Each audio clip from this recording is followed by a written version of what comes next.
It's snowing up here. Is it snowing in everywhere else too? I haven't seen any down here in the Springs yet, but that's my side of town, which is the middle. Yeah, ice pellets in Peyton. It's what? Not snowing in The Fountain. little ice pellets in Peyton. Ice pellets. We got some snow in Monument, not much, but did for a little while. I always stay optimistic that I'll get more snow because I like snow. I do too. Yeah,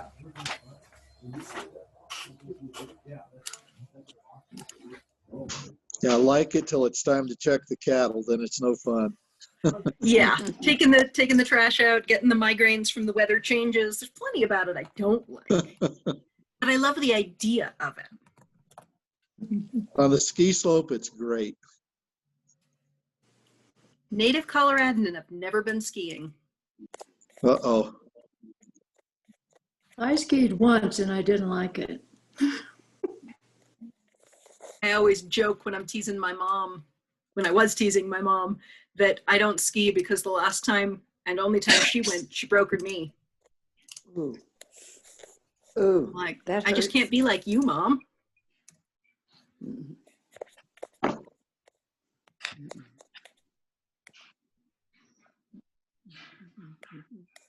Hello, can you hear me? Yes. I can. Okay, great. I was on a Zoom call before this and I had no audio, so Oh, I don't know what happened, but it's working now. So great.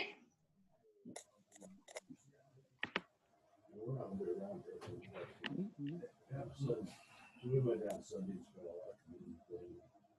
and we faced back and forth. Yeah, we're kind of doing. Yeah. Jessica, who's chairing the meeting today? Do you know?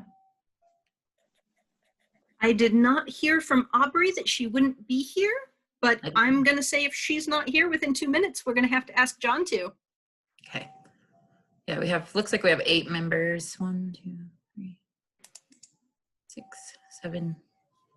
Yeah, 8 members here.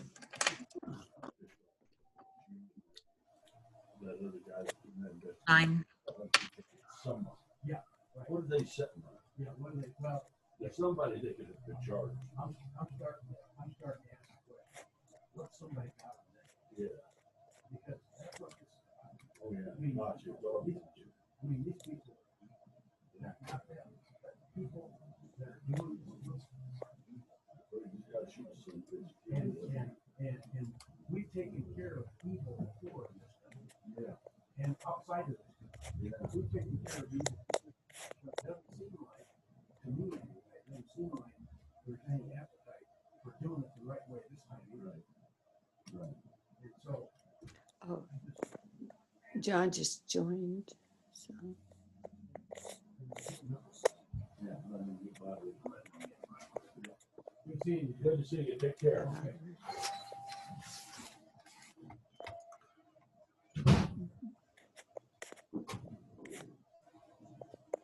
Thanks, John. All righty, I'll get that written up.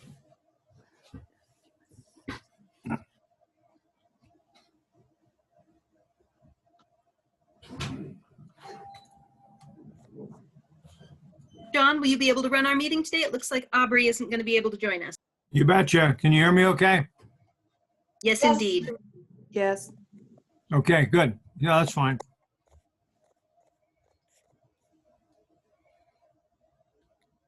Tell me when you want to start. Now. No. Yeah, let's pull together and let Jess, once you call to order, we'll have Jess establish the quorum with introductions. Okay, well, we'll call to order and establish the quorum and all the introductions for the meeting for December 1st, 1920. 2020, I'm close. Aged 100 years. All right, so I'm going to go down the list of attendees and just name everybody that I see. You don't have to say here or anything. And then afterwards, if you'll just let me know if I've missed you, then I can add you into the attendance. All right, so I can see Gordon Rick. Yes, here. Sharon Brown, John DeVoe, Miley Foster, Shelley Roars, Ed, Anne, Donna, Terry, PPACG staff and guests. Is there any TAC members that I didn't? Hi, this is Andy Steckline with CDOT. Sorry, I was having some audio problems a second ago. I attend the TAC meetings as well for CDOT. Perfect, got you down. Fantastic. All right, so if that's all of our TAC members, then if you'll just remember to mute yourself when you're not speaking, that way we don't get any background noise. And then when making a motion, make sure to state your name. That way we can catch it for the recording and record those properly. And then if you're presenting and you have something you want to share, let me know. And right before you present, I'll give you the permission to be able to share your screen. And then I take that back after you're done. Okay, so I give that back to the chair.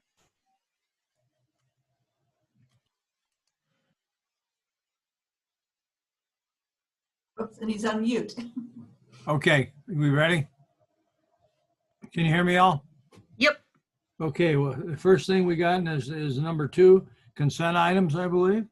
We have the agenda, the minutes, and the board financial report. Who reads that? I'll read it. Okay, very good. You do that. On the minutes last time, it said I wasn't here, so I wanted to make sure that you checked off that I was here. I really was at that last meeting. Noted, I'll adjust the minutes. Thank you, ma'am.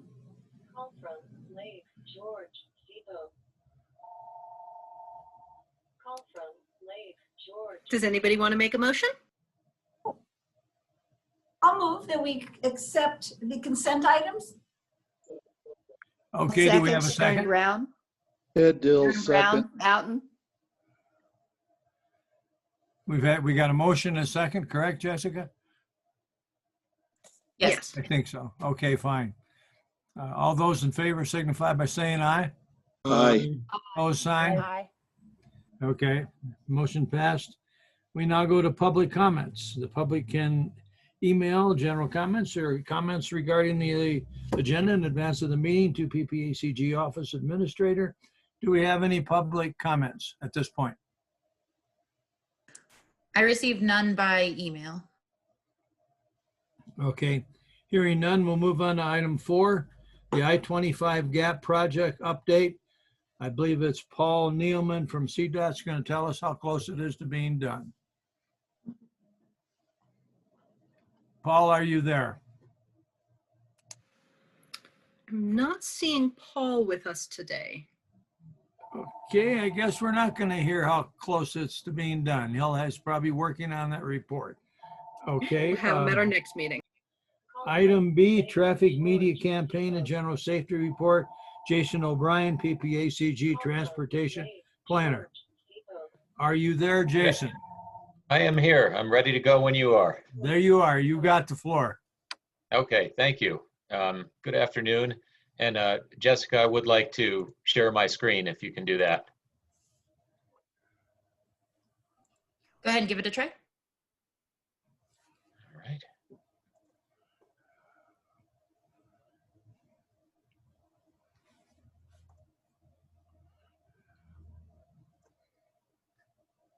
All right. Are you seeing a title slide, media campaign and safety briefing? I am. Okay, perfect.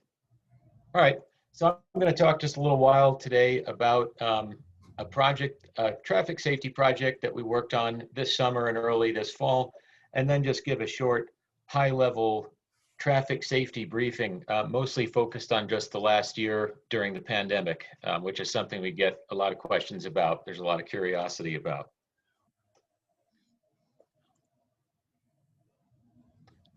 So the campaign's a relatively small project compared to some of the construction projects we fund and some of the major regional plans we do, but still played an important role. It really started when we had that record-breaking fatality year in 2018. That's when the regional agencies started asking, what can we do? What role can we play in improving this situation? For 2 hours. So we had a little bit of a stakeholder process. We went around and we talked to some of our local county planners and traffic engineers, and as well as law enforcement and the State Patrol and CDOT. And what we were told generally is that generally what we were told is that there are budgets and processes in place for things like engineering interventions, for signage and other physical safety aspects, and for enforcement. But the thing that's really out of control, everybody told us, is just human behavior, driver decisions, and risky behaviors, and that's really not under control, and it's worsening.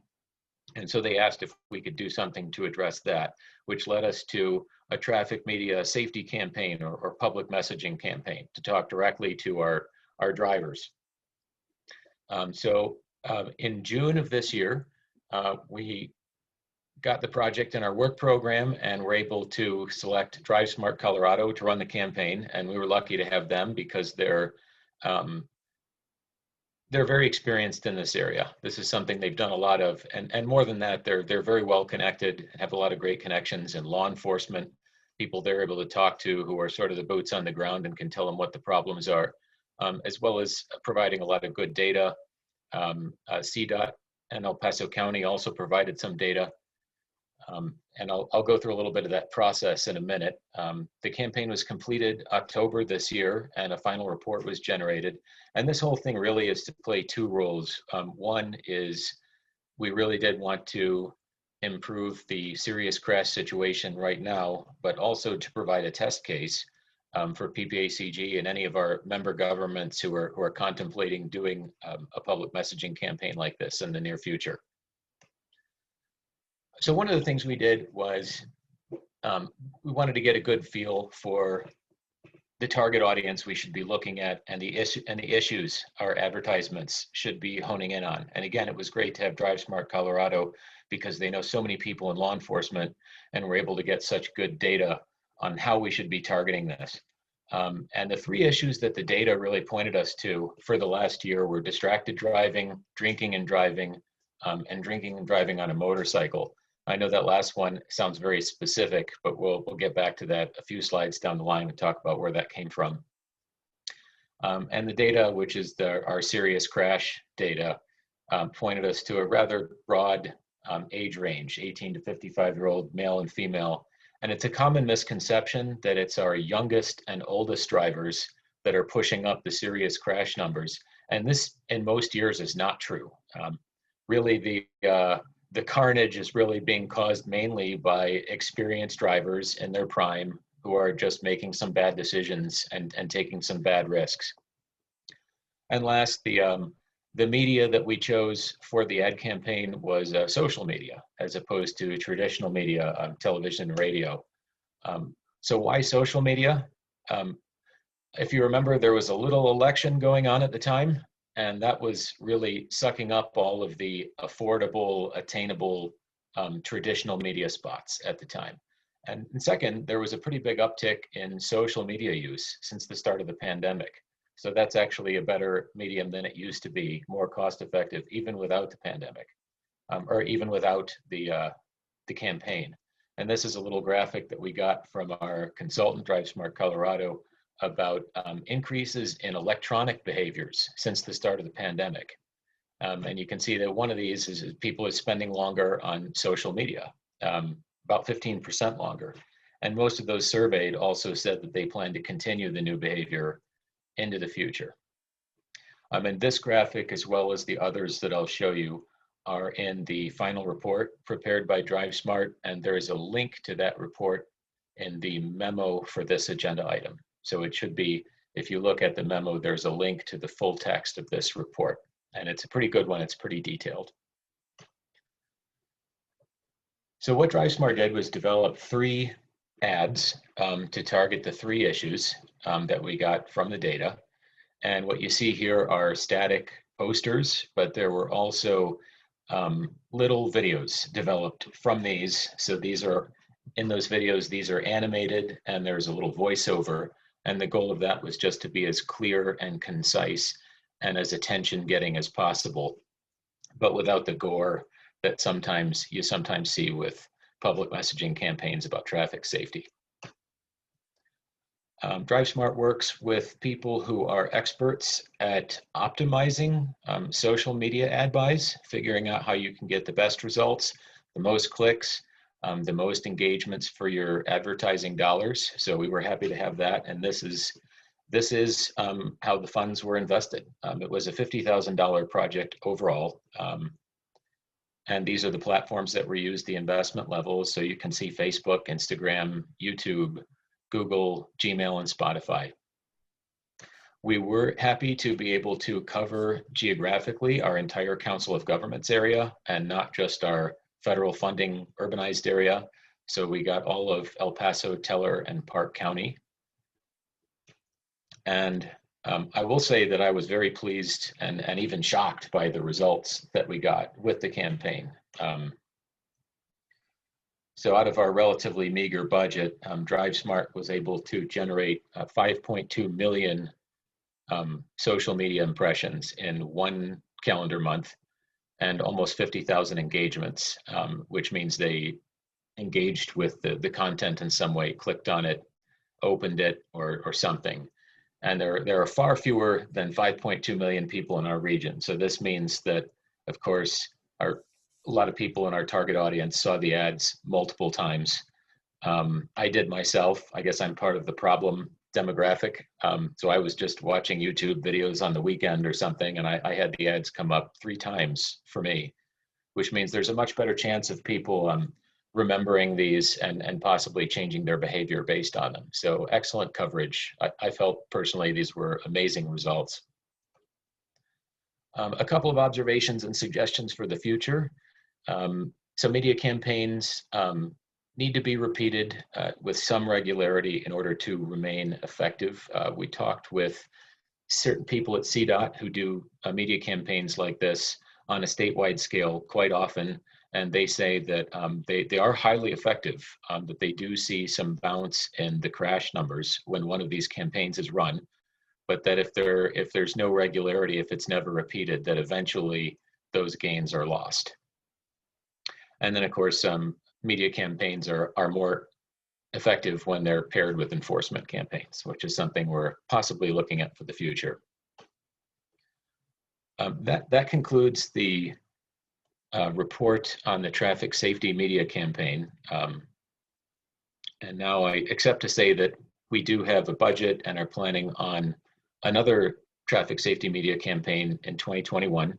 That sort of builds on the lessons of this one and starts providing some of that regularity that I was talking about, keeping it going. Now I'd like to get into the safety briefing, the general traffic safety briefing. I can take any questions now on the safety campaign if somebody's got a burning question, but I think I'd rather wait till the end if that's okay. Okay, not hearing any. So nationally, what's been going on with traffic safety since the pandemic? Just a few things that really stand out, really not a detailed report, but generally speaking, crash rates rose. During normal times when you see an increase in crash rates, it's for a number of reasons, but not this time. It was very specifically driven by an increase in risky behaviors nationally. And what about while many states were under stay-at-home orders, when we were not just in the pandemic, but essentially shut down? Minor crash numbers decreased, of course, because there was less traffic. However, serious injury and fatal crashes did not decrease or even increased. For example, in March, total miles driven by everybody was down almost 20% compared to March the previous year, but there was a 14% increase in fatal crashes per mile. The frequency and top speed of speeding increased dramatically, with police routinely clocking people in at speeds in excess of 130 miles per hour. So particularly the fastest speeding went up quite a bit. Sadly, there was an increase in first responders being struck and killed, and an increase in crashes involving freight trucks. And it's an interesting thing to me that in a normal recession, fatality rates tend to drop, but not this time. This year with the pandemic, the opposite happened.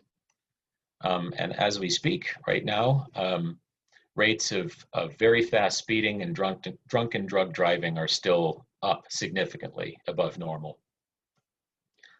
Looking just at Colorado over the last 3 years, which is an interesting period, our typical fatality rate in Colorado and DUI fatality rate, if you look back over the last few decades of crash data, are about average for the US. 2018 was a different kind of year. 2018 was our deadliest year ever, I believe, for fatal crashes.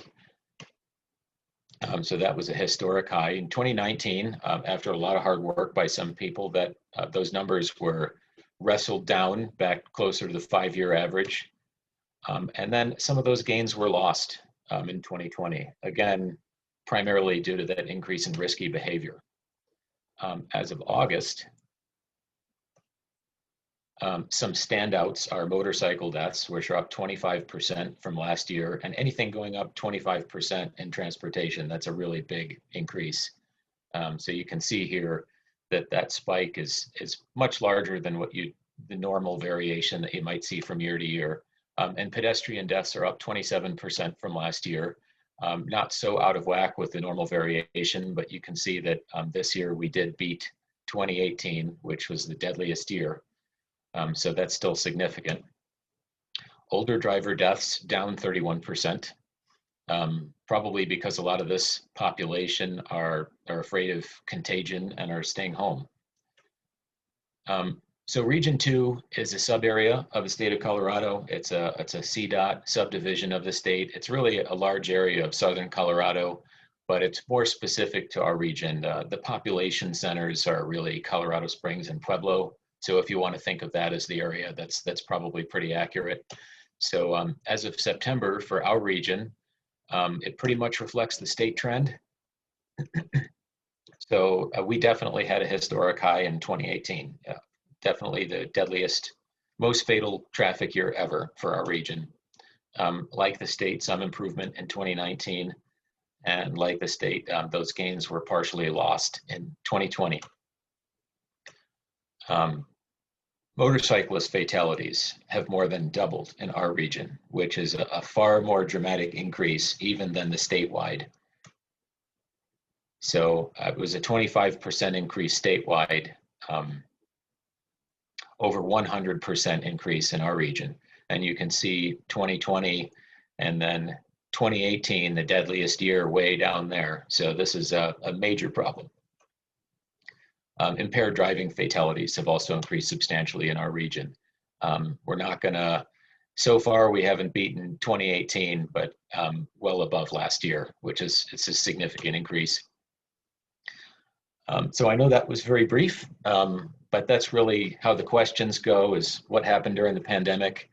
So I'm happy to entertain any questions or comments that you have now, and I've got my contact information on the screen if anybody wants more. I have a question. Why motorcycle? That seems to be real significant.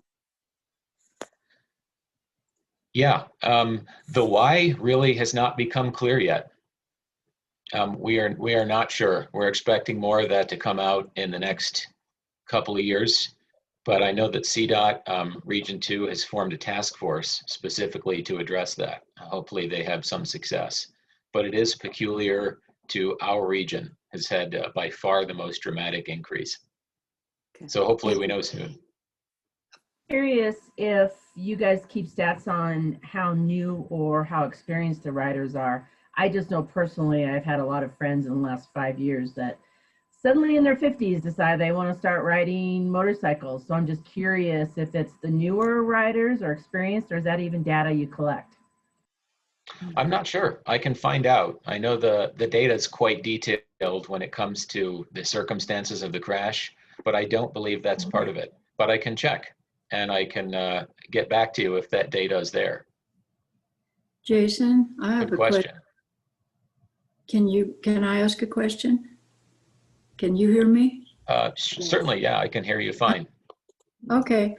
I'm very interested in this. I worked on a drug driving issue in North Carolina for many years. And so traffic safety, and I wondered, are they able, you know, a lot of times there's a blood test, of course, they can figure out what someone was intoxicated with or excited about. Are there any statistics on if marijuana is affecting people's driving behavior? We know alcohol does. That's a great, Drugs. Go ahead. yep. It's a great question, and it's one we get often. Our board members had the same question, and there's a lot of concern about drug driving. Since the board asked, we've followed up with Drive Smart Colorado, who would know more about this than I do, and they said that the marijuana drug driving is harder to test for, and it's also harder to convict on. So if you're trying to send somebody to jail who's had multiple offenses, a lot of the time, the same people who are using drugs and driving, using marijuana and driving, are also drinking and driving. So it's frequently both. And it's easier to test for the alcohol, and it's easier to convict on alcohol. So that's usually what they go after, and it's why there's better tracking. But there is a lot of interest in drug driving, so hopefully we see more data on it in the future. But those are the reasons. It's tougher to test for, and it's tougher to convict on. So it's your odds are better if you go after the drunk driving charge than the drug driving charge. Yeah, I was also interested, you know, in the enforcement. We call it in North Carolina, click it or ticket, you know, seatbelt use. They also had, with law enforcement, now I know you're not doing that, but they would have license checks. You know, someone would come off a highway and there'd be the cops waiting just to check your licenses. And they caught a lot of impaired drivers that way. So just an idea. Yeah. Thank you for what you're trying to do. Thank you. Oh, yeah. Thanks for your questions. Yeah, we're planning another one, so we'll hopefully check back with you soon. Okay. Jason, John DeVoe from Woodland Park. You hear me okay? I can hear you, John. You originally, in one of your slides before this one, you showed the national effect, what was going on nationally on that stuff. Does that stuff then tie into, like you had talked about before that, a organized law enforcement program that addresses those items to see if those numbers can be cut down? Because like you said, when you get a 25% increase on anything like that, and something's causing that, and does that take a long time to figure out what in the world that is? I can tell you there are some popular theories about it, but I think it will be a few years before there's any concrete studies. But it's a question we commonly hear, and because it's so logical, you know, let's figure out why this happens so that we can curtail it. But I think everybody's still catching up. The common theory about what's going on is that roads appear to be emptier, so people are driving faster, and they're underestimating the level of risk. And they're saying there's fewer cars, so it's not as risky to drink and drive. It's not as risky to speed. And so they're just doing things faster than they can react to them. They're underestimating the danger. And that's really the popular theory now. Whether it's true and whether the data and the studies over the next few years will bear that out, I don't know yet. I think a lot of people are still catching up. But it's a good question, and it's one we've heard before. People want to know why. Come back to us with that information periodically and give us an update on what's taking place, if you would. It'd be really. That sounds good. Okay. All right. I've got a quick question as well. As you talk about people being more under the influence of possibly marijuana, so are these accidents single car accidents, and the fatalities are due to the folks who are under the influence, or do we break down, you know, the single car versus multi-car, and I guess I would say the person that's responsible for the accident versus someone that is not responsible for the accident? Yeah, good question. And actually, there's a lot more data underneath what I've shown you today, just for the sake of keeping things short, and also just trying to gauge what you're interested in, and then probably bring you back more detail next time. But there is a lot more detail like that in the crash data, which we can cover in the future if you're interested.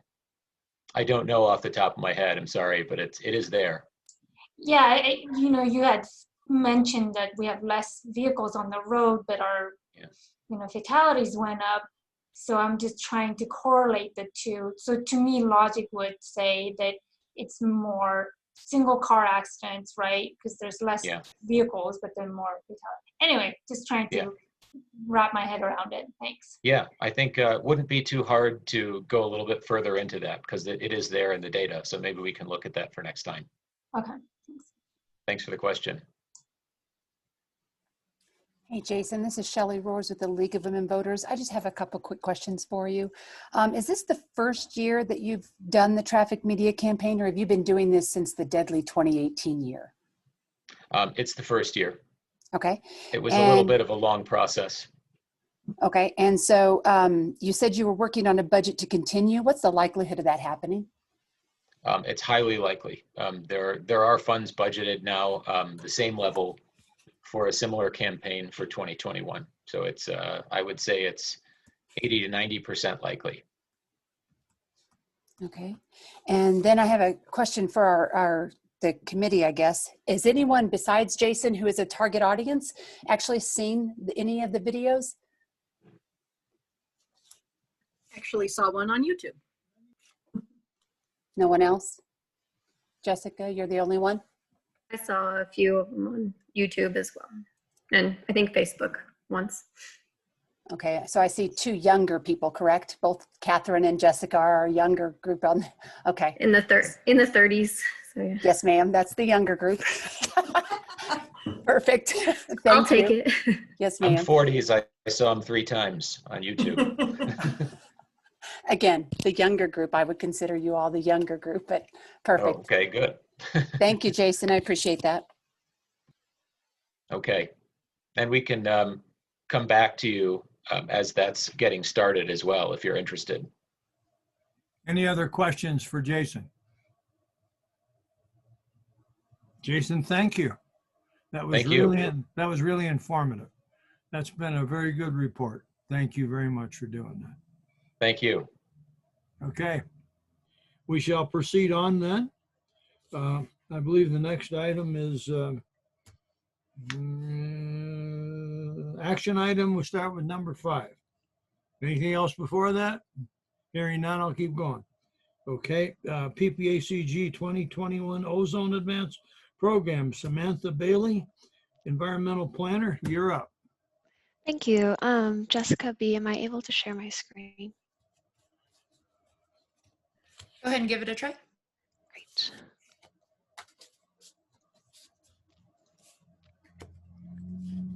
Okay, can you all see my screen? I can. Great.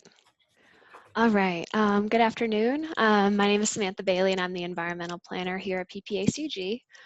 Today I'm going to give you all an overview of the 2020 ozone data that we had this year, along with some background on the EPA Ozone Advanced Program, which I hope you'll approve today. As you all know, PPACG is the lead air quality agency for Park, Teller, and El Paso counties.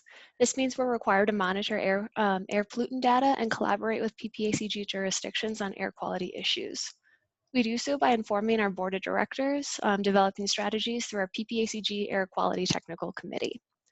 We do this by using data from our 4 air monitors located in mostly Colorado and Manitou Springs, which take in emissions from 4 out of the 6 criteria pollutants from the Federal Clean Air Act. Those 4 pollutants are ozone, carbon monoxide, sulfur dioxide, and particulate matter. Currently, we're concerned about ozone, which I'll discuss more about in just a minute. Historically, we've been out of compliance with one other pollutant, which is carbon monoxide back in the 1980s, but that's pretty common throughout the country.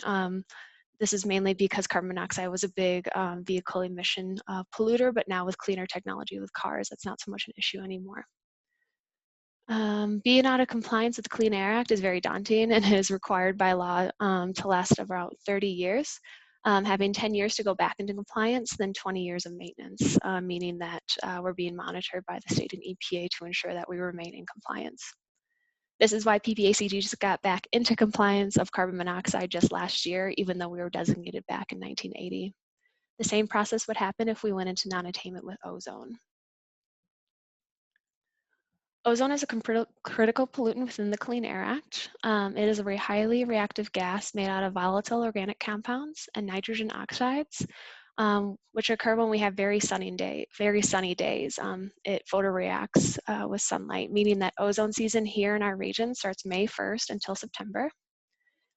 Ozone does come from a variety of sources, including vehicles, wildfires, and biogenetically, so plants emit a lot of VOCs specifically. When I refer to non-attainment, that term is used to mean that we're breaking the Clean Air Act standard. Although we're currently in attainment for ozone, we're very close to breaking the standard. As I mentioned earlier, it's a 30-year process mandated by the U.S. Environmental Protection Agency and the state of Colorado. Not only would this designation give our region a pretty poor reputation, especially for our outdoor recreation economy, but it also requires additional business permitting and manufacturing permits, vehicle emissions testing, and loss of state and federal dollars. This next slide is data from our most recent national emissions inventory.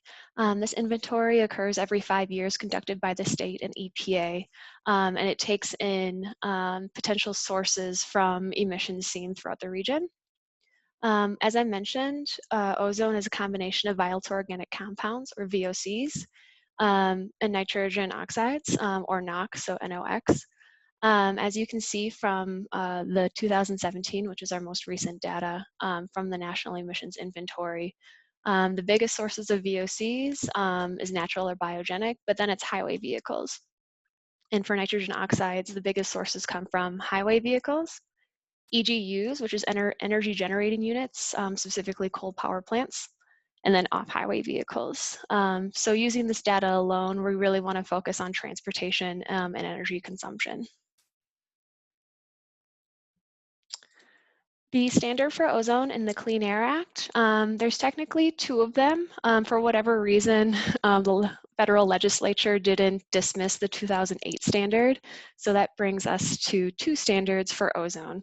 But the 2015 standard at 0.07 parts per million, obviously that's lower than the 2008. So if the 2015 standard is broken, you automatically are in non-attainment.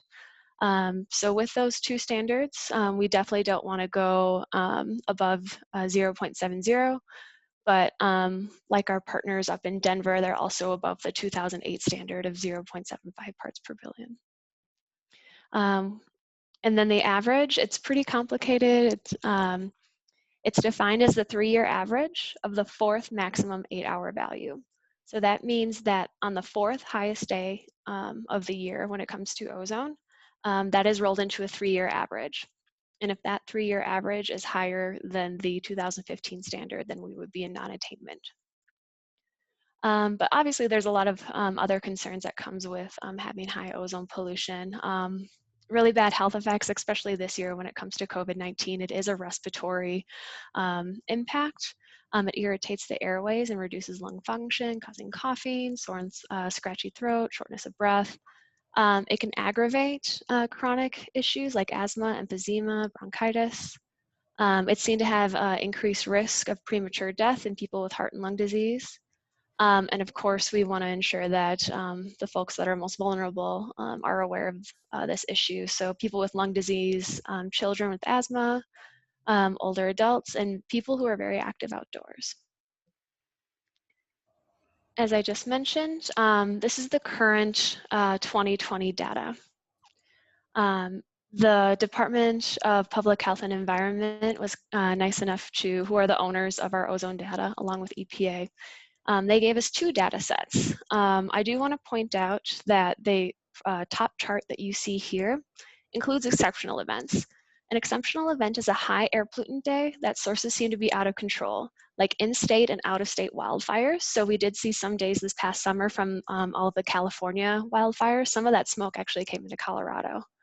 There's also stratospheric intrusions. It's a shift in stratospheric air that descends into our troposphere, bringing in more ozone into our environment. Right now we're focusing on ground level ozone. Usually the EPA allows for these exceptional events to not be included with our overall ozone data set. but that's also dependent on our state governor. He did comment last year that Governor Polis wants to include exceptional event data within the consideration of a non-attainment designation. So that's why I believe last year Denver went into a serious classification versus moderate because they included that data. We won't know until the data is validated in early 2021, but I'll be sure to reach out with you all and ensure that you are aware of our ozone situation. But as you see here, we have 2 monitors within the region that monitor ozone, one near USAFA and one in Manitou Springs, including the exceptional event data. With the most recent average coming from 2018, we would be breaking the 2015 standard at 71 and 72 parts per million. Without exceptional events included, though, we would be under the standard, but not by much. So it is still a cause for concern, especially when we all know that the population of Colorado Springs is just getting bigger, which means more single passenger use vehicles going on and off the highway and more energy consumption. I also wanted to provide you with this trend map just real quickly. We are actually seeing an overall downward trend similar to our carbon monoxide, as I mentioned earlier. Vehicles are getting more clean or not using gasoline emissions, which is a cause of ozone. So switching to electrical vehicles is getting more popular. But as I mentioned, population is also getting larger. So we're seeing more traffic and more energy use. Also, as you see here with this red line, with the standard being lowered from 75 to 70 parts per million, that does impact this trend as well. So what is PPACG doing about it? I'm definitely the type of person that wants to do something and be proactive instead of retroactive. So we committed to the EPA Environmental Protection Agency Ozone Advanced Program. We committed in January of 2020, and it's a program that promotes local actions in attainment areas. So areas that are out of compliance, like Denver, can't be a part of this program. But because we don't necessarily have to be required to do anything because we are in compliance with the Clean Air Act, it's a nice program that the EPA hosts to ensure that areas like ourselves are at least doing something to reduce ozone pollution so we can continue to maintain the Clean Air Act standards. The program provides participants technical assistance, information on grants and training, opportunities for collaboration, and connections with other participants, which has been really interesting and fun as well, that want to take proactive steps to make sure we keep our air clean.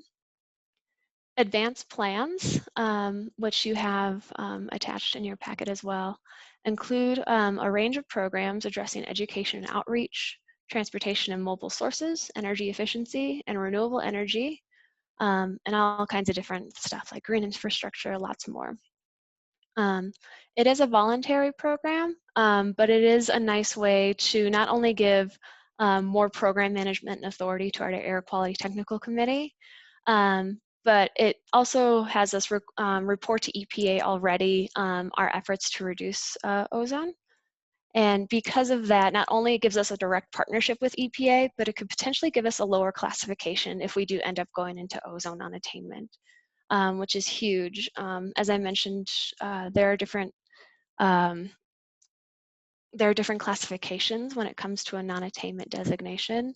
Right now, Denver is in serious. Below that is moderate and marginal. If for whatever reason, if Colorado Springs ends up, high in a classification, because they're aware of the efforts that we're already doing to reduce ozone, we can potentially get to a marginal or a moderate classification, which means less requirements. There are a bunch of people participating in this program. A combined population of 45 million participants with more than 40 areas are participating in this program, but PPACG is the first organization in Colorado to participate. All that's required from us is to send EPA an annual report of our efforts, as well as future strategies. Since we committed to this program in January, our annual report is due every January. And as I mentioned earlier, the 2021 Ozone Advanced Program. Right now it's more strategies because this is our first iteration. But hopefully as we move forward with this program, we can talk more about the efforts that PPACG and our partners have conducted in previous years, along with planning for the next year. So how did we come up with these strategies listed in the program? Once PPACG committed to this program, the Air Quality Technical Committee met monthly to discuss potential strategies.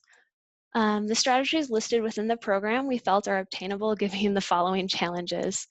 I'm sure you all are sick of hearing about this, but the unknowns of the current coronavirus pandemic, obviously that limits our in-person collaboration.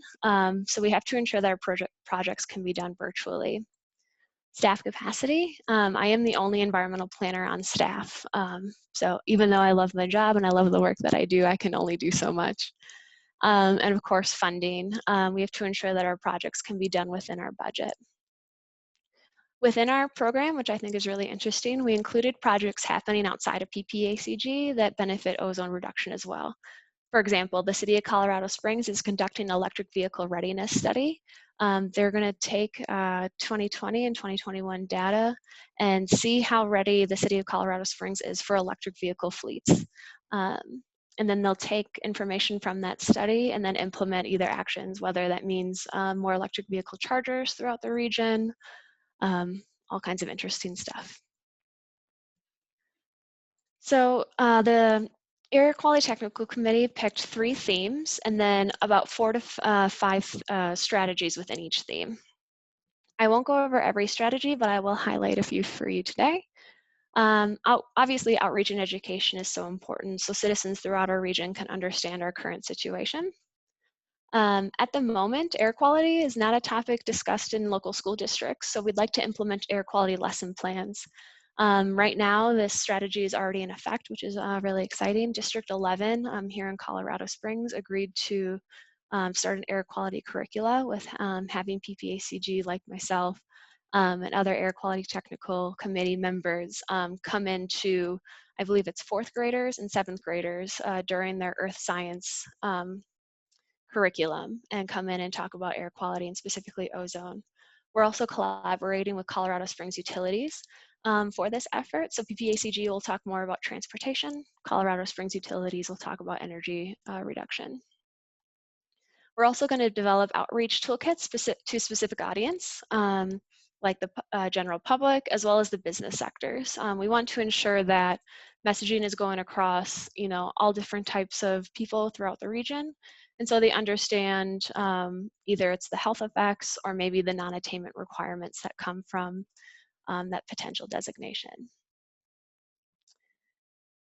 Data collection. Data collection and distribution was also a common topic discussed at AQTC. Ozone data is available from the state and to the public, and it's actually available in real time, but it's this like huge, really terrifying spreadsheet. So it's not very easily digestible, especially to the general public. We would like to take that data, including vehicle type data and transit usage data. These 2 are very common public inquiries I receive often. So I wanted to throw those in there with these strategies.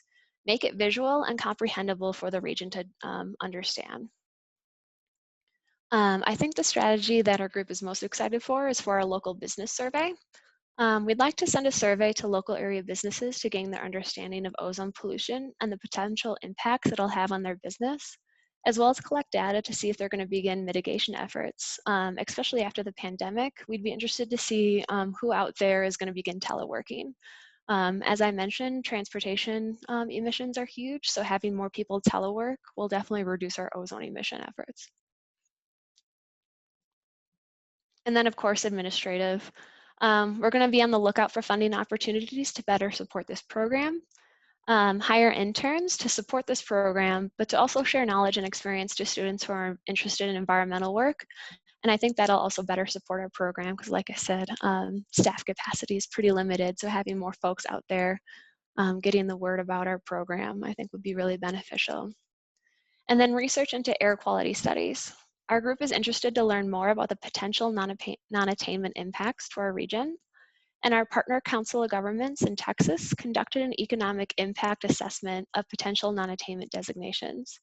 We'd like to apply that same research to our region.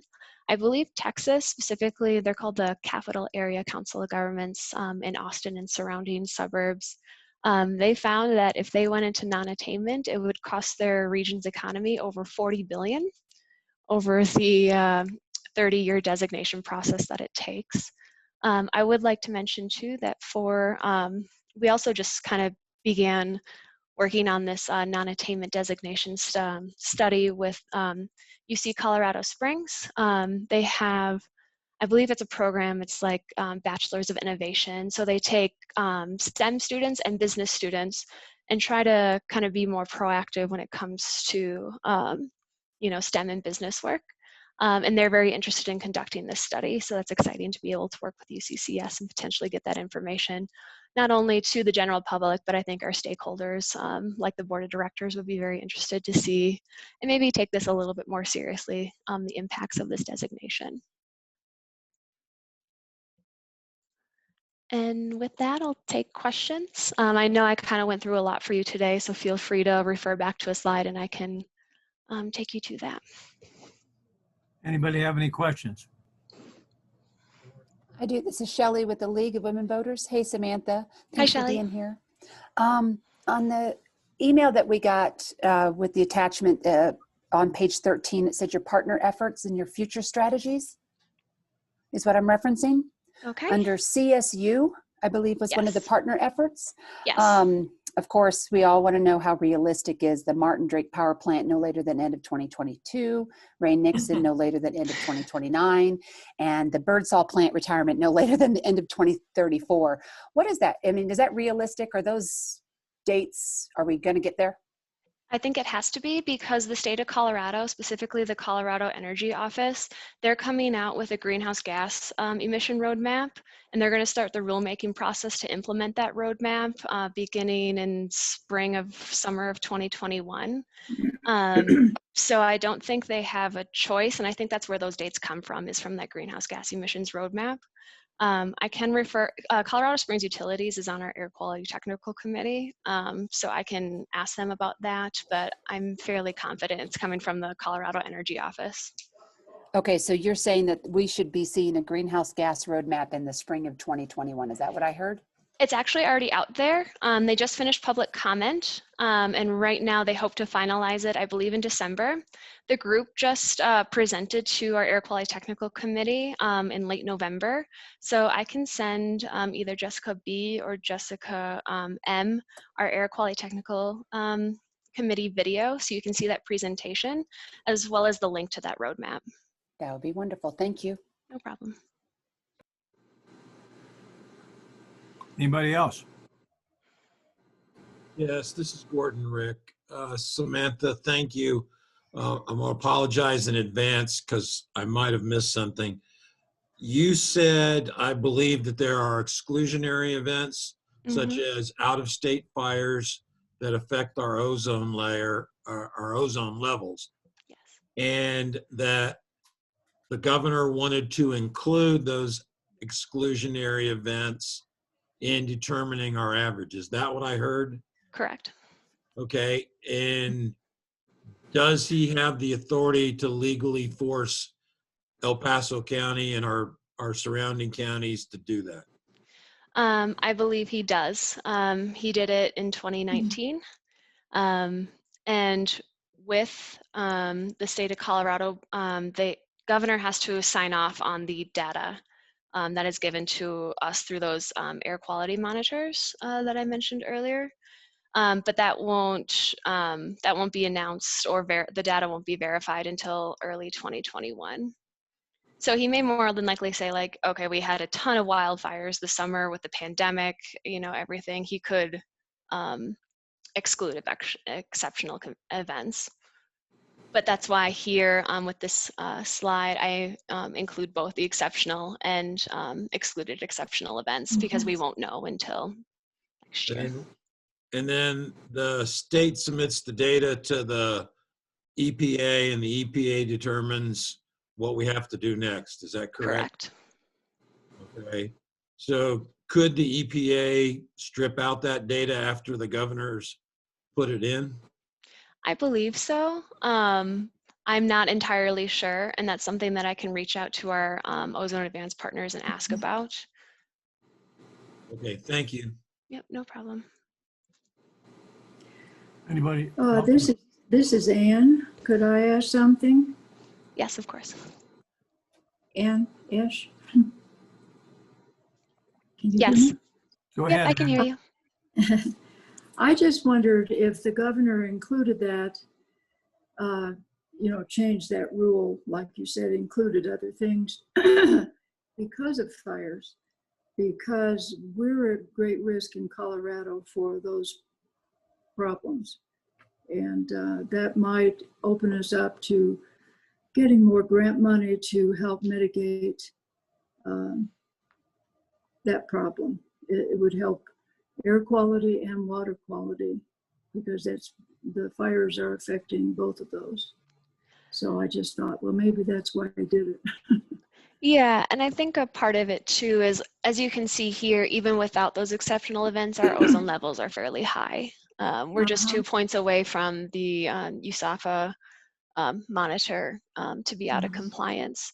So I don't know if he's doing it so we can take more individual responsibility as a state. I can look more into it. I know that there's a couple articles when he announced this last year.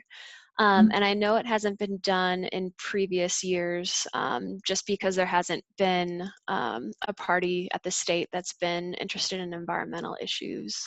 So I know that Governor Polis takes air quality seriously, especially like I said, Denver went into non-attainment for ozone in 2016. So it could be a part of that effort as well. Yeah, that's bad as the population increases and you get temperature inversions and all those things going on. So, and Colorado Springs is growing. Yeah. Yeah. Thank you. Thank you very much.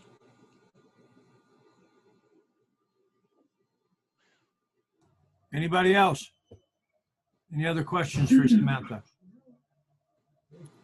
Samantha, I've got a question, John DeVoe. Yes. Sometimes ozone is presented as a good thing, purification, virus, the ozone layer up above our Earth, and other times it's presented as something that is a health risk. Can you explain the difference? So when I speak of ozone, that's ground level ozone. Ground level ozone, so in our troposphere, isn't good. I mean, there's always going to be a little bit of it from vehicle emissions, but when you get a highly congested area like Denver or potentially Colorado Springs, when you have people within that area, and then including the mountains, which kind of act as a wall almost, that ozone tends to stay. Now, when you're talking about stratospheric ozone, that's the ozone layer that kind of protects us from sun rays, but there's obviously not, living organisms in the stratosphere. It's just a layer. So that's why there's a difference between ground level versus stratospheric ozone. But there's also ozone machines. I have one in my office that you turn on at night. They don't want you to breathe it. And it goes through this place and purifies the air and kills all that stuff, and you turn it off when you come back and open the office in the morning. I'm not aware of those. I can definitely look more into it and get back to you. Because there are machines that do that. Okay. Because I've got As one. I mentioned, it's very congested ozone. Okay. All righty. Thank you. Anybody else? Okay. No other questions? We'll get a new report from you before this next year's over with, and you'll be back talking to us again. Absolutely. And this is an action item. As I mentioned, before this goes to the board of directors for approval in December, we have to submit this to EPA in January. That's when it's due. So that's why I brought it for you today. Okay. So at this point in time, we'll need to have a proposal amendment, a second, and not an amendment necessarily, but an approval of this. Is that what you're saying to us at this point right now? correct? Correct. Okay. Does anybody like to make a motion for us to approve this in a second and send it on? Okay, this is Miley. I'll go ahead and make the motion to approve the Ozone Advanced Program Plan. Great, thank you. How about a second? This is Donna Wood from NEPCO. I'll second. Thank you, Donna. Okay, I've got a motion and a second on the floor. Everybody that's in favor of this signify by saying aye. Aye. Aye. Opposed, same sign. Motion carried. Thank you all so for your much. time. Okay, now we have Catherine Winger, Senior Transportation Planner on TIP Amendment number 7. Hi, good afternoon, everybody. So as you've heard before, we have TIP amendments. So this is a TIP amendment request for our fiscal year 21 through 24 TIP amendment number 7. I'm not sure if there are any new members on that don't know what the TIP is. Just quickly, it's our short range transportation improvement program that lists any federal funds that are going to be spent in the region in the next 4 years. And so every once in a while, we do need to make an amendment based on requests we receive or changes we need to make. And so this is one of those. So this one is coming from a couple of emails that were sent out to our TAC members regarding availability of some FY21 and 22 STP Metro funds, and then also some FY21 TAP funds. These are federal dollars that come to the region, and we have these are some extra funds that we have available. And so we did a cost overrun application or call for projects for any projects that are currently listed in the TIP that needed some additional funding. And so we did receive 3 applications for those funds. And then we held a project selection workshop with our tech members to do recommended allocations for those. And so the 3 applications and recommended allocations are for Monument, MMT, and El Paso County. And I'll go over those really quickly. We have Monument for their Jackson Creek project. They have, there are some unforeseen aspects and costs, so they're requesting additional funds to go towards that project. We have MMT and their Transit Planning Studies project, which is a general kind of pool for projects for planning studies, but they wanted additional funds of $200,000 in TAP so that they could utilize those for a Southwest Chief and a Front Range Passenger Rail study for a stop in Colorado Springs.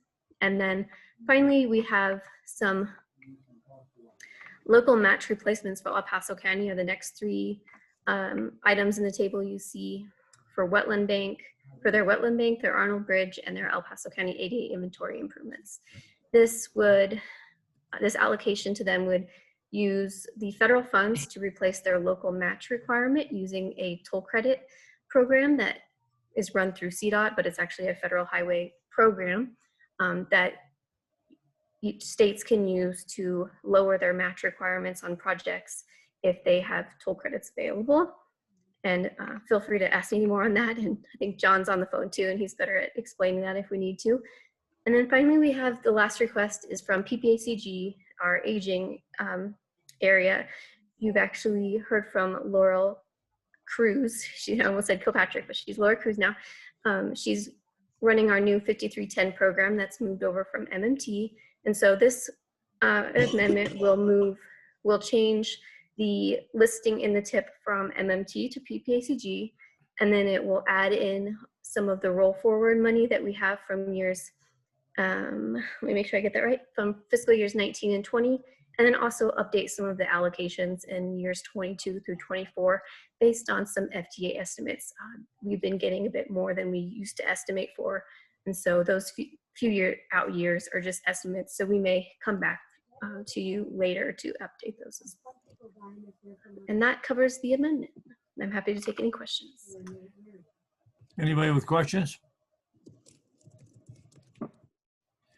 Seeing none. I'm sorry, I have a question, Catherine. Go ahead. This is Shelley.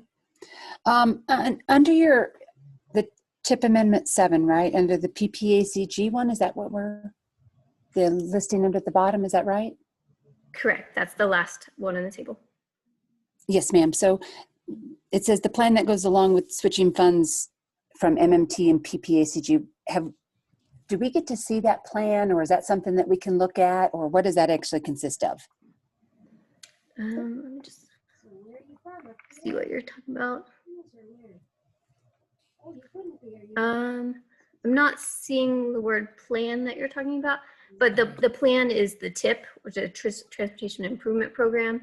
And so currently in that document, the 4-year document, it lists MMT as the primary or the subrecipient of those funds, and they allocated it. So now it's moving to PPACG to be that, to be the subrecipient, and we'll be able to allocate those to the local partners. Does that make more sense or help? I think so. It's a big increase, right? Because you're taking on all of that additional responsibility. Is that correct? Correct. Yeah. So the money's not changing per se. That's the same, nearly the same amount that MMT got for the program. We're just you're managing it. Exactly. Understood. Okay. Just wanted clarification. Thank you. Of course. Thank you. Anybody else have something? If we do not, at this point, since it's an action item, we'll be looking for a motion and a second to pass this along as well. This is Terry Hayes. I would like to move to approve amendment number 7. Thank you. Do we have a second? Shelley Roars, seconds. We have a second. We have a motion and a second to take this item and pass it along. And all those in favor signify by saying aye. Aye. Aye. Same sign. Motion passed. Catherine, you're still up. You got another one. I do. Me again. Okay. All right. So this is a request that is more unusual, but still necessary. So this is a request from Monument to update one of their roadways federal functional classification system.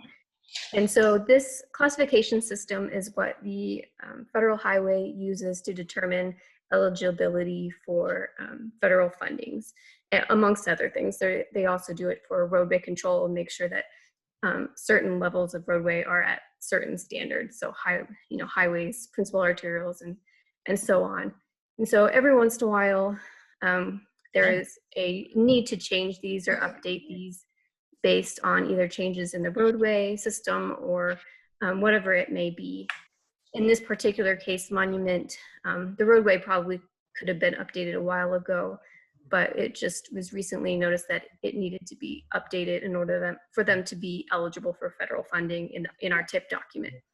And so this request is for their Jackson Creek Parkway roadway, and they would like to change it from a local road, which is ineligible for federal funds, to a major collector, which is eligible for federal funds. And based on the CDOT manual, which outlines general situations and functional classification requirements, the PPACG agrees with this update request as well. And so in the memo, there is actually a link to that full CDOT manual for how those requirements and those updates can be requested, but I'll do just like a quick overview of kind of the process of this change. So first is to read this guidance document that CDOT has, and then the local agency, in this case Monument, will ask the MPO for the official request, and then we'll take it through our committees for approval there, and then we send it off to CDOT for their approval, and then finally it goes to Federal Highway for their final approval, and then it goes into the system to be eligible. And so that's kind of first initial step where the local agency is requesting the MPO approval through the committees. And the attachment 1 is the official letter request from Monument, and also a map location showing you where their request is. And with that, I can take any questions. Anybody have any questions? Is there a map available of that? I'm semi-familiar with it, but not real sure. Is it in attachment 1, but I can see if I can, if Jessica, can you go to the attachment for that and pull it on the screen? Yeah, I'm working on my cell phone today since I don't have my laptop. So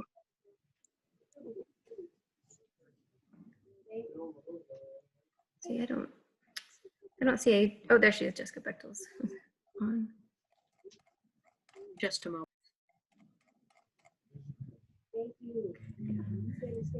And to give you a general idea, it's obviously up in Monument, and it's between State Highway, I believe 105 and Baptist Road.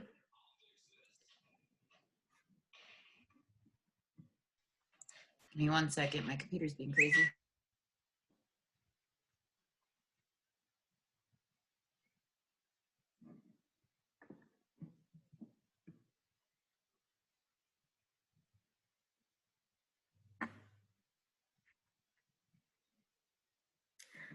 So yes, if you all can see that, the line in green is Jackson Creek Parkway, and just to the north is Highway 105, to the west is I-25, and to the south of it is Baptist Road.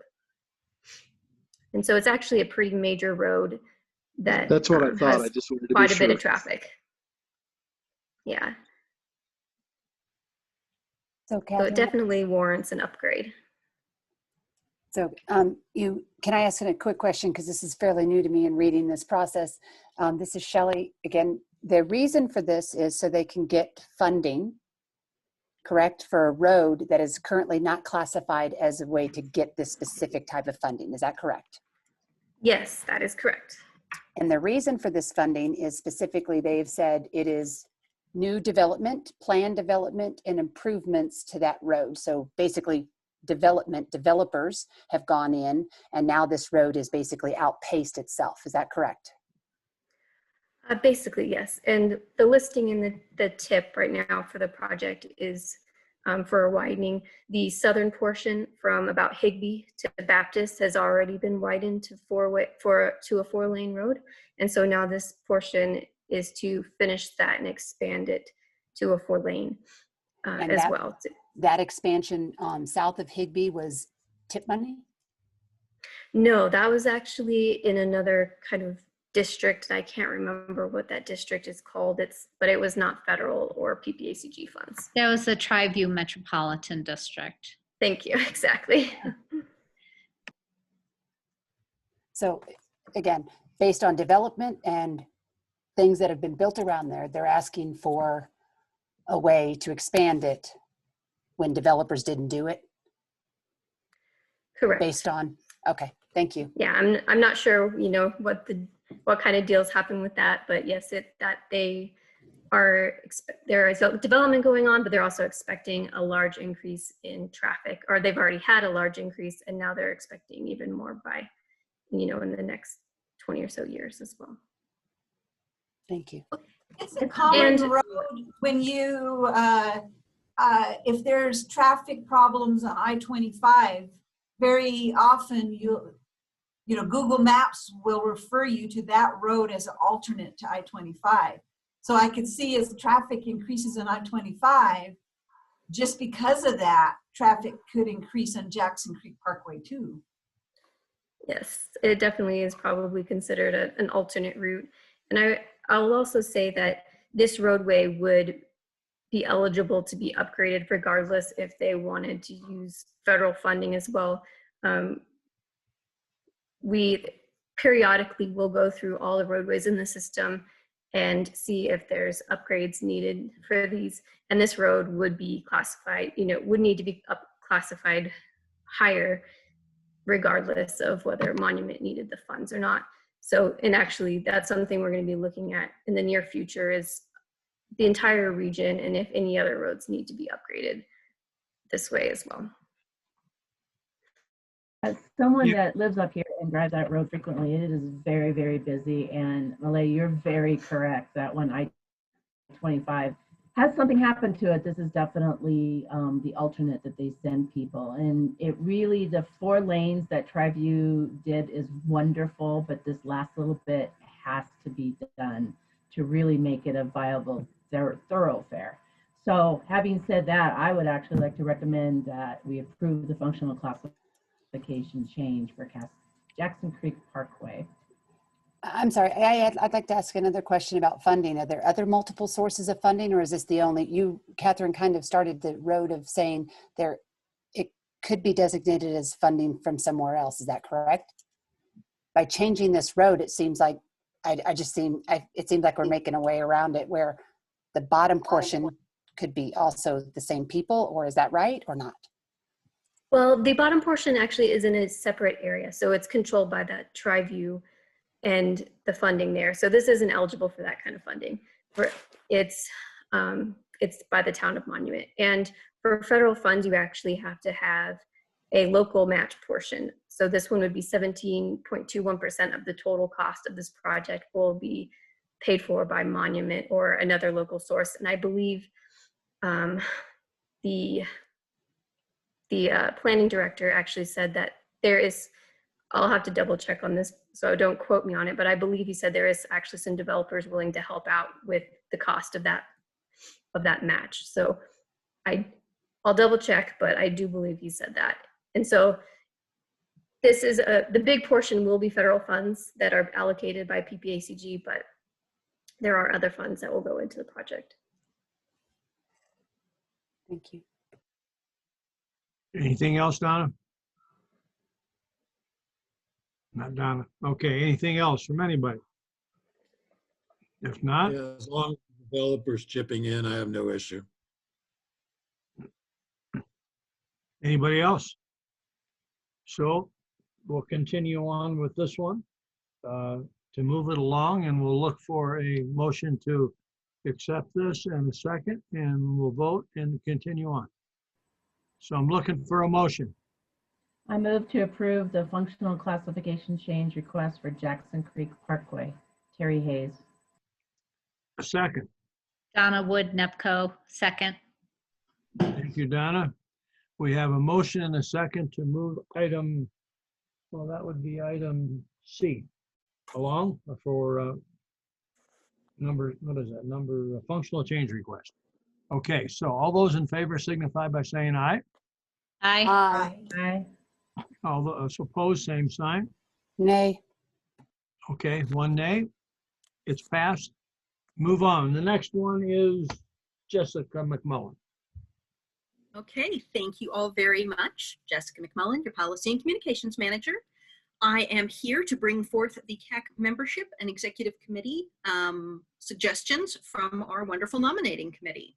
And at that, I'm actually going to hand us over to Tamara to talk a little bit about the meetings and their recommendations. Okay. So I think Shelley, who's on this call, was also in the nominating committee. Did I miss the other gentleman who was on there? I think I'm not seeing Dave here. Okay. Okay. So we had just excellent candidates. It was a very difficult decision, but also very excited because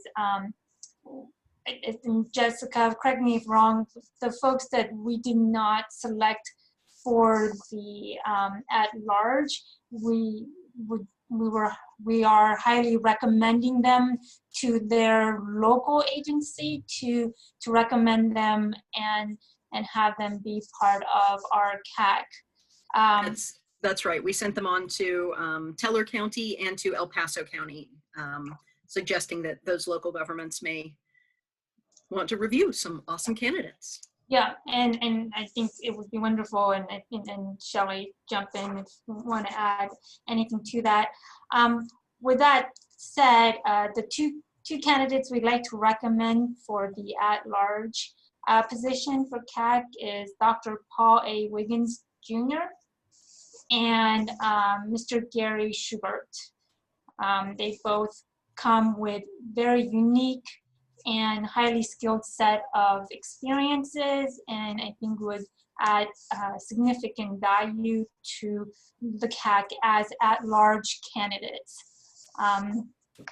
The other two candidates, like we said, it was a very difficult decision, and we are hoping and keeping our fingers crossed that they will be part of the CAC through their organization, either for El Paso County member representative or the Teller County member representative.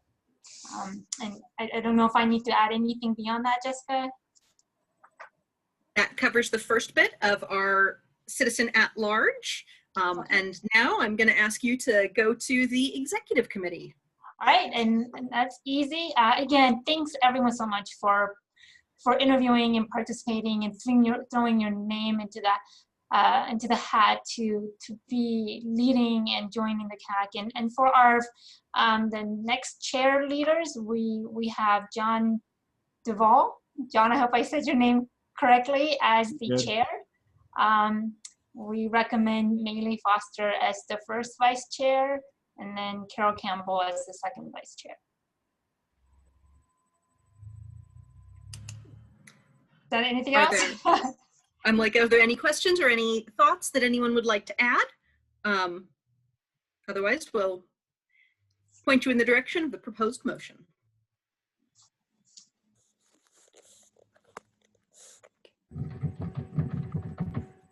Do we need two separate motions, one for at large and then one for the officer positions?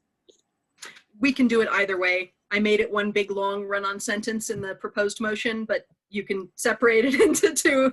Just that way you can take a breath between. No, I'm fine with two. I recommend that these proposals for both the at large as well as for the other positions, I move that we accept them, and I'll make that into a formal motion.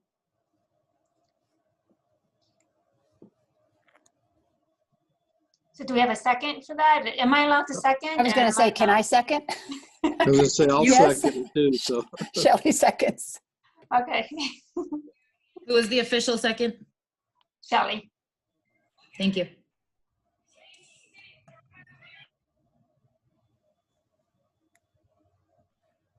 Somebody call a question.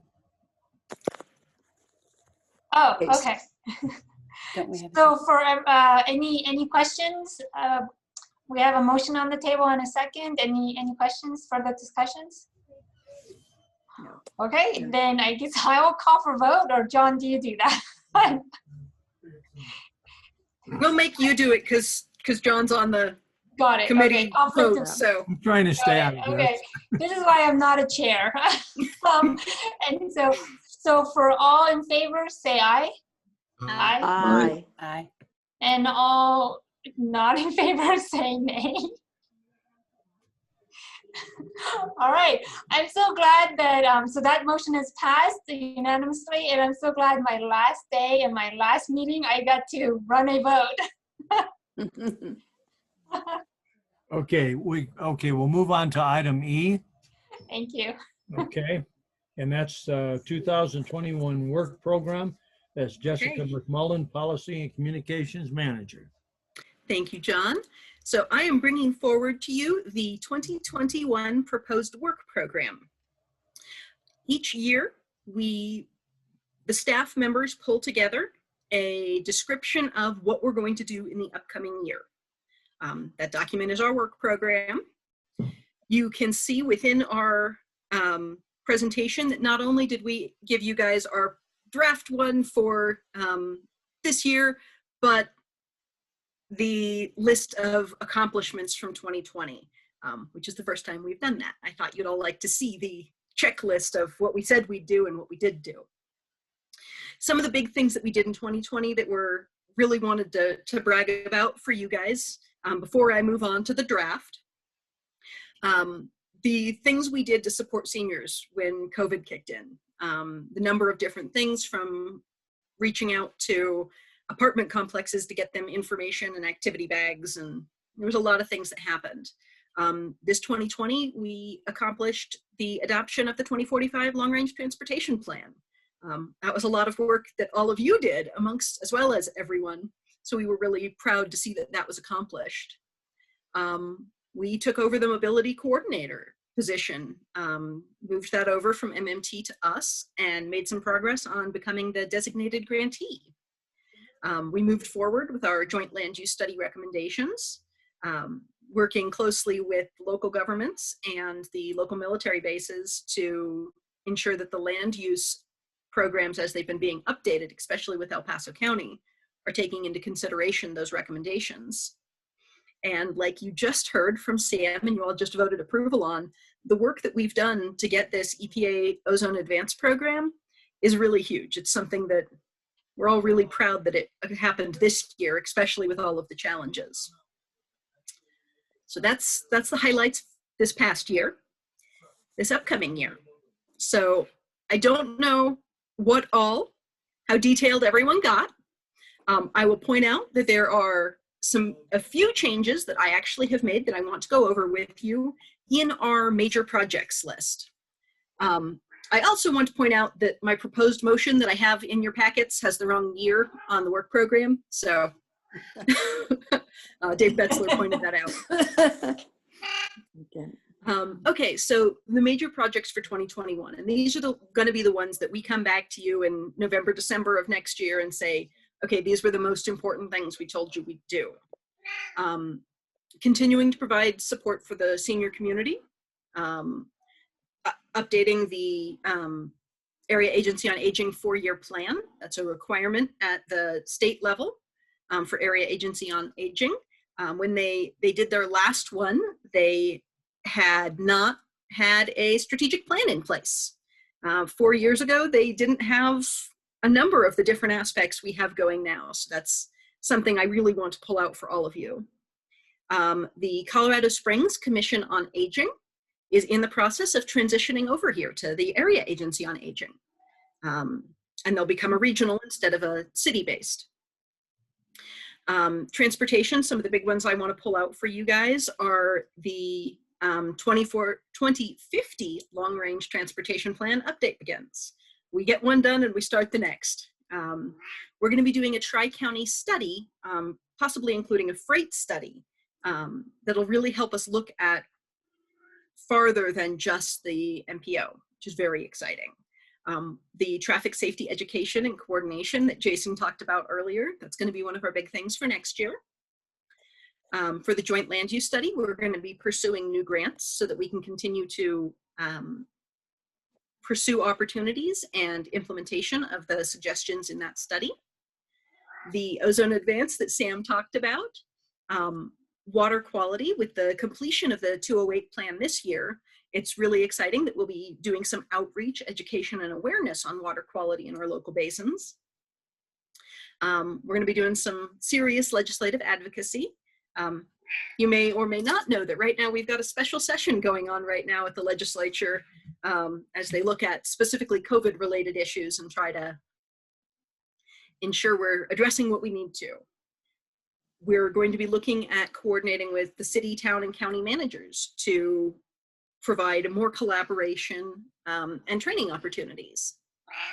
And then on the inside that you guys will probably not see, but that it's very important for us, updating our employee handbook and our cybersecurity efforts, as well as our remote work and all of these beautiful Zoom meetings that you've all gotten to see. So here's the part where I start asking you, as you read through this, do you have any recommendations for changes, thoughts, or comments?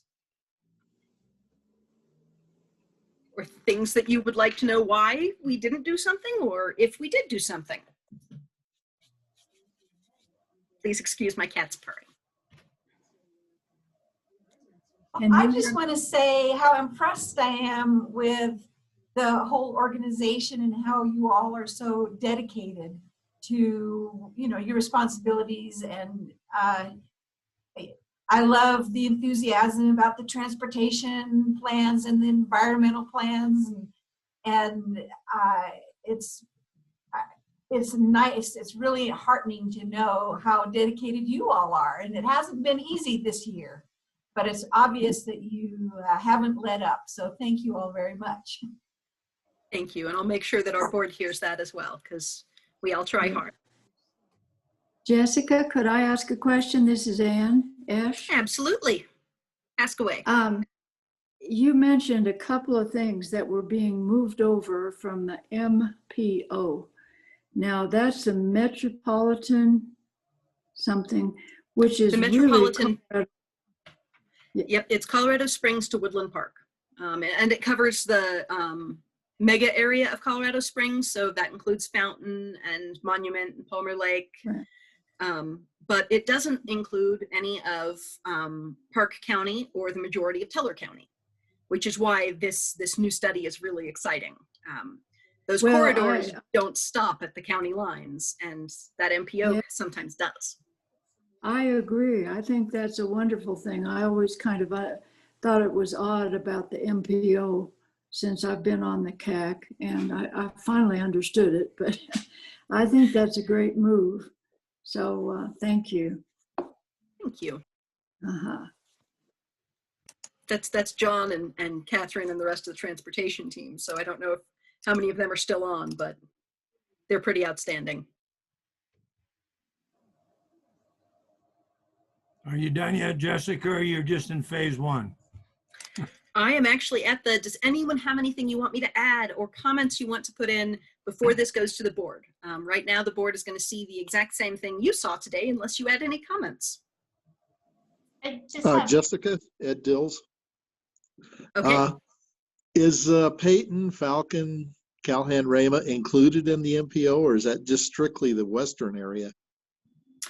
They are within the greater transportation planning organization that actually encompasses the part of Teller County that isn't covered within our MPO. So no, you're not part of our MPO. You're in a weird thing where there's a big loop where the Colorado Springs MPO is its own thing and puts a giant hole in the transportation planning organization that helps. So everything east is just its own whatever. You guys are actually hooked into the other parts that are kind of getting skipped on 24, where you're such a huge part of what that route is, but we don't, in the past, did not have any data on how that interacts. And this Tri-County study is going to get it. Okay. Okay, thank you. You're welcome. Jessica, on the senior transportation, the whole mobility coordination item, I know obviously Mountain Metro and PPACG have been talking and have come to obviously an agreement that PPACG will be taking on that role solely. Has that already been in place, or is that going to be in 2021? That has gone into effect. Okay. We've taken over that position. Okay, how's that going? It's very exciting. We're still trying to make sure we've got all of the grants in place, because that federal grant transfer is being what anything interacting with the federal government is. But we've fully got the program over here. We've got the services settled in with us. So is the funding, are you getting the same amount of funding that Mountain Metro was getting? Is that a direct transfer of the same amount of funding, or are you guys able to get more or less? So specifically, the FTA's 5310 grant is where Mountain Metro was getting the money for part of their mobility coordination, and that is the money we use. So that they had some other funds that they were using, and I don't know how much that used into mobility, and if John's on the line, he can interrupt me because he knows more. But yes, they no longer are getting any federal funding for this. We are getting all of that. Right, but I do know the federal funding did not meet all the funding needs.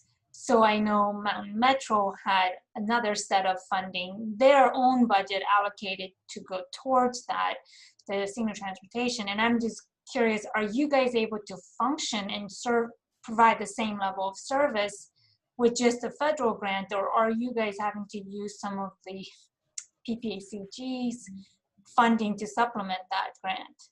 You have asked more detail than I actually possess. You are beyond my knowledge depth. If you send me an email, I will get you the information and we'll follow up, because I know it's something you're interested in. Yeah, I think this is something for me that it has been a conversation, a struggle I think our community has had for very many years. And I feel it's our senior citizens that are getting the short end of this stick. And I just want to make sure that with this transfer of responsibilities that our seniors are getting served, if not as well, better, because that was the whole goal of this, right? To serve them better. And what I guess am concerned, or I think about, is whether their level of service will be met, hopefully exceeding what their expectation is. So I'll shoot you an email. It's not an emergency item. It's just so I can just leave knowing that this has been put to bed, I guess. So. Well, and I will say that some of the RAC funding, the funding that goes through the RAC, oh, Laura's on here and she's asking, can you guys hear me? Laura is our mobility coordinator. So she is the one who knows everything. Okay. But and Laura, we cannot hear you. Yeah. So maybe Laura, I'll hook you and Tamara up, or. Okay, sounds good. Thank you. That was my only comment on you guys' program here. Thank you. Any other questions? I'm sorry, Jessica, under the transportation portion, I believe where you list under major projects for 2021, transportation is one of those. It's traffic safety education, which Jason was just talking about. Where can I find that section down below in the breakout? Am I missing it? Give me a moment. Yes, ma'am. I just want to make sure there's one of the things listed under his product sections that we discussed. We do not call it out because under transportation, those products, the major anticipated deliverables, are what we say we're doing in the UPWP. Okay. Someone smarter than me knows that acronym, and I don't have it off the top of my head. Unified Planning Work Program, which is what we tell the feds we're going to do every year. And so those deliverables highlight that, which is also sometimes why we pull things out in those top priorities that may not be listed in other places. Okay, thank you. Glad to help. What do we do next, folks? Looks like a member discussion to me. Well, I need a vote on this for a recommendation, whether you guys recommend approval of this to the board or not. Well, let's go to the same drill. We need a motion and a second, okay? This Do is we have Shelley. anybody want to make a motion? This is Shelley. I make a motion that we approve Jessica's recommendations and their plan. And a second. Tamara Okay. seconds it. Tamara seconds it. All those in favor signify by saying aye. Aye. Aye. Aye. Opposed, same sign. Motion carried. Now we're on Thank you all. member discussion. Anybody have anything for the good of the order? I know Anne had one that she wanted to chat about. Ann, you're up. What was that? When I was talking. I know in member discussion, you had a commission or committee going on in Green Mountain Falls you wanted to chat about? Oh, this is what that is. I thought we were voting on this other thing. Well, is this member comment? Is that what you said? Member discussion. Yes. I'm so sorry. Anyway, in Green Mountain Falls, we're struggling with fire mitigation. It's very overgrown, much more population than ever was. So the trustees have established a fire mitigation committee. And so far there are 3 of us. I am one of them. And so we're just getting started. We'll have our first Zoom meeting on Thursday. But if the PPACG or any of the members or staff have any ideas for how to get grants for that type of work, we're going to have to involve private people to take down trees and so on. This is going to be rather difficult. But I just wanted you to know that it'll be a local effort. We have 890 residents in our little town, and that's all. But I think we've needed it. I had my trees cut down 20 years ago, and I was one of the very few that did that. So it's worse now. So thank you. You don't have to put all that in, but just the fire mitigation. And if there are any grant opportunities, we're going to be looking into that if PPACG has any ideas. Thank you. Hey, Ann, this is Donna Wood from NEPCO, and we are working with the National Forest Service. No, not the National, Colorado State Forest Service on grants and doing fire mitigation, et cetera. So as we finalize that information, I can send you the contacts and then you can speak with them. That's great. You're up in the Woodmore area, Monument and all that, right? Yep, Monument. Mm-hmm. Yeah. Okay, great. Thank you. Sure, no problem. And John DeVoe. Yes, John. Back at the time after Haman, okay, we had that Healthy Forest program up along Highway 67 North, Woodland, to clean all that area out. In fact, it was organized and wood chips were burnt, I think, down at the Drake plant. And that, yeah, I remember. If you would get a hold of Jim Ignatius, a former Teller County commissioner. Jim is a former retired fireman, fire chief, and he organized that. And he could probably give you a lot of info on what they did to raise funding and that to get that done. That would be great, because I just wrote it down. Because I had our property looked at, and people were so mad at me. And the next year was the Haman fire. Yeah. So give Jim Ignatius a call on that. He still lives Jim in the area. Yeah. Thank you. Thank you, John. Yep. Okay. Good man. Anybody else? Okay. Anything else on the member discussion? If not, how about ideas for the next meeting? I'll throw one out. I'm the first one to say something, I guess. Anyway, as you go down I-25, we see that new traffic light system for entering onto the expressway. I wonder if perhaps in the quarter, 21 quarter, we could get a report, unless it's too early, on what the results have been of that. How is that working? I think that'd be a great thing from Catherine or Jason or somebody like that to give us an update on how that thing is doing. Just an idea. I will put our request in, although I don't see Catherine still on the line or John on the line right now. I don't know whether we're going to have that data already or if because it's still kind of new. Yeah. So Thank you. And then I did want to highlight for our next meeting, Paul Neiman's presentation on the CDOT gap is actually at our next meeting in January. Thank you. Sorry, I didn't amend our agenda earlier. We had set that. And then I wanted to let everyone know, because we combined our November, December meetings, there will be one transportation item that we will not have a chance to vote on. And that is the performance target setting between the TAC and the board. So the TAC will review that at their December meeting, and it will go to the board at their January meeting before we meet again. So the CAC on a whole will not have a chance to vote on that. Any other items for the next CAC meeting? If not, the PPACG meeting and event schedule. Any comments there? You know, the next item is adjournment and say Merry Christmas and everybody stay safe and healthy.